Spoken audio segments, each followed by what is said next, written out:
वर्तमान समस्या प्रत्येक पाखे मोटापा। यार कारण है जितेबले आम शरीर में चर्बी तैयारी हुए आ धीरे धीरे यह शरीर में जमाट बांधे से मोटापा आसे।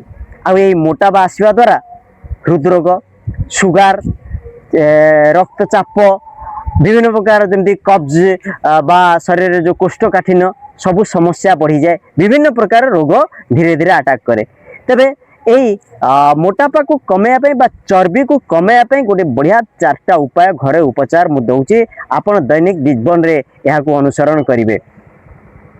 प्रथमे तो आपण निश्चित जहाँ आपण एक्सरसाइज करुचंती करंतु ताहा सहित ये 4टी उपाय को मानिबे।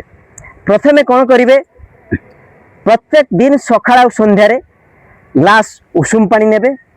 उषुम पानी रे फाळे लेंबू चिपुड़ी देबे। ता सहित किछि सैंधव लवण बा जहाँ को रॉक सॉल्ट कहा जाए, साधारण लुण नुहे पकेबे, गोलिबे, पीबे। गोटे उपाय। द्वितीय उपाय, मूला काटिकी सालाड करिवे, सेथिरे मध्य फाळे लेंबू चिपुड़ीबे, सैंधव लवण हो बा कला लुण हो तादरे मिसेकी प्रत्येक दिन थरे हो पछे खाइबे।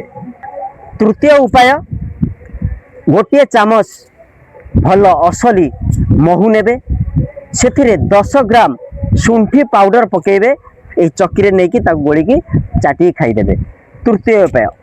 चतुर्थ उपाय, प्रत्येक समय रे आपण जहाँ खाउचंती खाई सारिबा परे कला राशि गोटे चामच नहीं चुबैकिरी खाइबे। ए अभ्यास दैनिक जीवन में रहिबो। सबुठु गुरुत्वपूर्ण राति खाइबा को छाड़िया पड़िबो। ए राति खाइबा ही विभिन्न प्रकार रोग तैयारी करे। हठात छाड़ी न होउची, धीरे धीरे कमांतु।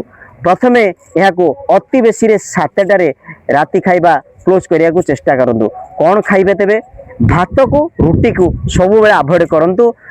खाली संतुला हो, भंडार किंबा लाउर नचेत सिजा, मक्का सिजा, मटर सिजा, बुट सिजा यही भली प्रस्तुत करी अभ्यास करंतु।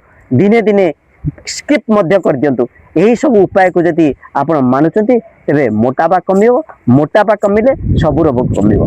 तेबे यही भली वीडियो को अधिक रु अधिक देखिबा को चाहूतले चैनल को सब्सक्राइब करंतु, लाइक करंतु, आपनकर मतामत मध्ये दियंतु। आउ आपण जदि कहा को चाहूचंती सुस्थ करिया पई तेबे वीडियो को जेते पारुचंती सेते शेयर करन। जय शंभू।